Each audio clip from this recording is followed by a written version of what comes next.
everyone, welcome again to our educational channel. Our today's topic will be from class 8 of unit 4 4.3 The Bees.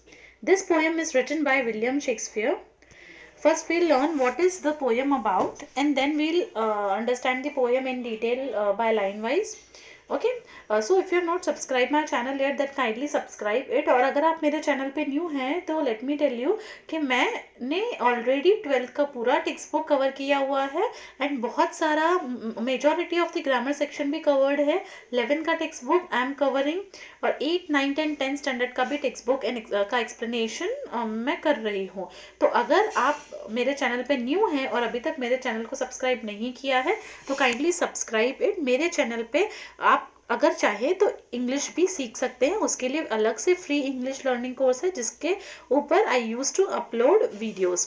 सो अगर आप channel पे new है तो subscribe कर दीजिए ताकि आपको हर एक चीज़ का नोटिफिकेशन, हर एक वीडियो जो मैं अपलोड करूँगी उसका नोटिफिकेशन आपको मिलता रहेगा. और ये बेल आइकन प्रेस करना ना भूलना ताकि टाइमली नोटिफिकेशंस आपको मिलते रहें और आप कोई भी वीडियो मिस ना करो. What is the poem about first we'll understand. ये जो पोएम उन्होंने लिखी है द बीज, विलियम शेक्सपियर ने जो ये पोएम लिखी है द बीज, उससे हमें वो ये बताना चाहते हैं कि किस तरीके से वो इतने छोटे होके भी, वो स्मॉल इंसेक्ट होके भी उनकी जो लाइफ है वो इतनी ईजी नहीं है.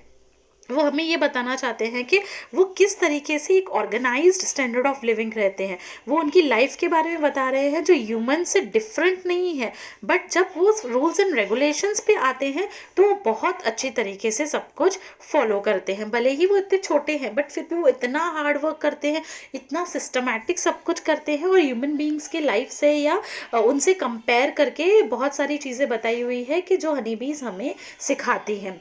आगे बढ़ते हैं स्टेंजा वाइज एक्सप्लेनेशन के साथ. क्या लिखा हुआ है देखो. सो वर्क द हनी बीज creatures that bye a rule in nature teach.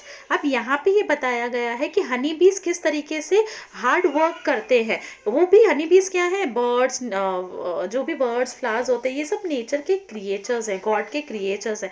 तो ये क्रिएचर्स हमें क्या सिखाते हैं, क्या टीच करते हैं.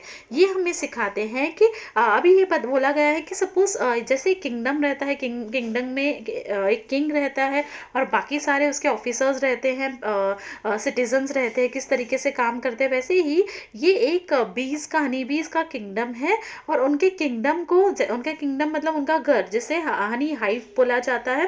ठीक है. वो क्या सिखाते हैं हमें, आर्ट सिखाते हैं, ऑर्डर में रहने का, सिस्टमाइज्ड रहने का. किस तरीके से लोगों का किंगडम सिस्टमाइज्ड रहता है, वो भी इतने छोटे होके भी बहुत सिस्टमाइज्ड रहते हैं. उनके पास भी एक किंग है, उनके पास भी ऑफिसर्स हैं, उनके किंगडम में एक किंग है, उनके किंगडम में ऑफिसर्स हैं.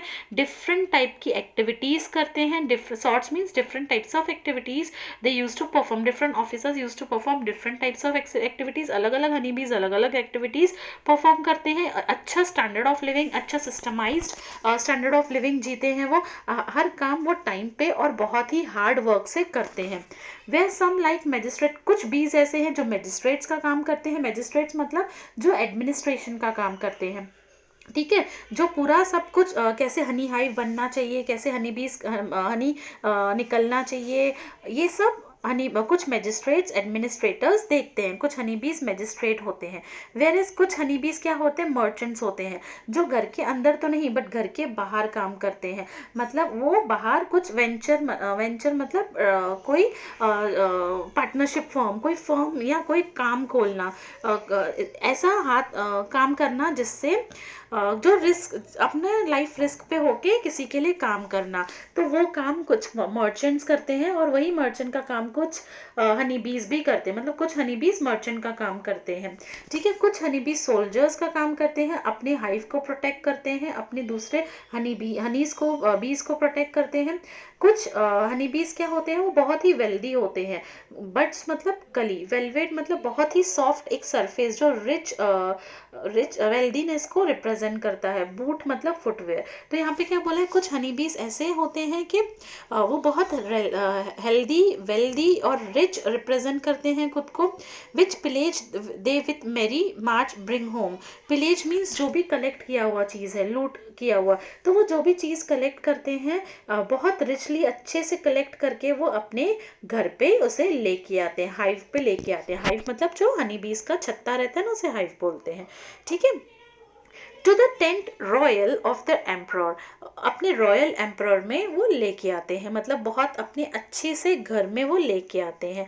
Who busied in his majesty service, कुछ ऐसे होते हैं हनी बीज जो बहुत ही बिजी होते हैं, अपने ही कामों में बहुत एनग्रॉस्ड रहते हैं, सर्वे करते रहते हैं कि क्या काम हुआ है, क्या काम नहीं हुआ है, क्या काम पेंडिंग है, किस तरीके से करना है। कुछ हनी बीज मैसन्स होते हैं। मैसन्स मतलब क्या होते हैं, जो रूफ्स बनाते हैं, जो बिल्डिंग्स बनाते हैं, उन्हें बिल्डर्स नहीं, जो बिल्डिंग बनाते हैं उन वर्कर्स को मैसन्स बोला जाता है। तो कुछ हनी बीज गाना गाते हुए मैसन्स का काम करते हैं और अपना रूफ बनाते हैं। रूफ ऑफ गोल्ड क्यों बोला है, अगर आपने ऑब्जर्व किया होगा तो हनी बीज का जो घर है उसका आउटर कवर, मतलब जो हाइव है उसका आउटर लेयर गोल्ड होता है। द सिविल सिटीजन्स, कुछ हनी बीज ऐसे हैं जो सिविल सिटीजन्स का काम करते हैं और वो हनी बनाते रहते हैं। नीडिंग अप मतलब मिक्सिंग करना, वो हनी बीज बनाते रहते हैं। The poor mechanic porters crowding in, कुछ हनी बीज ऐसे हैं जो बहुत ही क्राउड करते हैं। पोर्टर्स मतलब वजन उठाने वाले। अब ऐसा वो मतलब कुछ हनी बीज ऐसे होते हैं जो बहुत ज़्यादा सामान लेके आते हैं अपने हाइव में, बट उन्हें रोका जाता है, बाहरी सोल्जर्स उन्हें रोक के रखते हैं, क्योंकि वो उन्हें सब सामान लेके जाने नहीं देते। अगर वो सब सामान लेके जाएंगे तो इससे उनके हाइव जो है वो बहुत हैवी बर्डन हो जाएगा हाइव पे और उनके घर को नुकसान होगा। तो इसलिए जो ज़रूरी सामान है वो वही लेके जाने देते हैं। The heavy burdens at narrow gate, उनकी नैरो गेट पे हैवी बर्डन्स को रोका जाता है। कुछ हनी बीज ऐसे होते हैं जो बहुत ही एक्सपीरियंस्ड होते हैं, एजेड होते हैं, और वो उनका जो बिहेवियर होता है वो थोड़ा सा बैड टेम्पर्ड होता है, वो जल्दी गुस्सा हो जाते हैं। और वो क्या करते हैं, वो ऑब्जर्व करते रहते हैं कि कौन बराबर से काम कर रहा है और कौन बराबर से काम नहीं कर रहा है। जैसे हमारे घर पे होते हैं ना, एजेड लोग होते हैं, बड़े लोग होते हैं, जिन जो एक्सपीरियंस्ड होते हैं, वो बताते हैं कि अगर आप बराबर काम नहीं कर रहे हो कि नहीं कर रहे हो, अकॉर्डिंगली वो इंस्ट्रक्शंस देते हैं, पनिशमेंट्स देते हैं। तो वही यहाँ पे हनी बीज में भी कुछ ऐसे बीज होते हैं जो बहुत ही ज़्यादा एजेड होते हैं। तो उनके लिए क्या बोला है, sad eyed justice.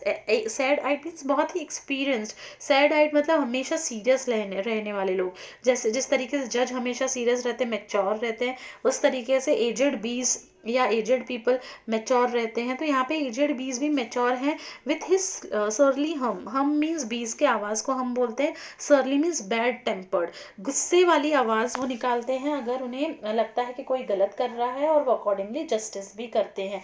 Delivering order to executors पेल, वो ऑर्डर देते हैं। एग्जीक्यूटर्स मीन्स जो एग्जीक्यूट करते हैं, ठीक है, उन ऑर्डर्स को एग्जीक्यूट करते हैं, पनिश करते हैं। तो यहाँ पे जज जो है वो ऑर्डर देता है, देन एग्जीक्यूटर्स एग्जीक्यूट करते हैं। द लेजी यॉर्निंग ड्रॉन, ऐसे ड्रॉन मीन्स मेल बी, ठीक है, ऐसे मेल बीज या ऐसे बीज जो काम नहीं करते हैं और लेजीनेस करते हैं या गलत करते हैं, जो उन्हें नहीं करना चाहिए वो करते हैं। तो ऐसे बीज को उनका काम ही है हार्डवर्क करना, बट अगर लेजीनेस दिखाएंगे तो उन्हें भी पनिशमेंट्स मिलेंगे। तो इस तरीके से बीज इतने छोटे होके भी, इतने छोटे इंसेक्ट्स होके भी इतना काम करते हैं, इतना हार्डवर्क करते हैं और सिस्टमाइज्ड करते हैं। तो हमें ह्यूमन बींग्स होके भी करना चाहिए, हम भी कर सकते हैं, हमारी भी कैपेबिलिटीज़ हैं। तो ये पोएट हमें समझाना चाहते हैं। अगर आपको ये पोएम समझ में आई तो आप प्लीज़ मेरे वीडियो को लाइक कीजिए और अपने फ्रेंड्स के साथ भी शेयर कीजिए। Thank you so much for watching.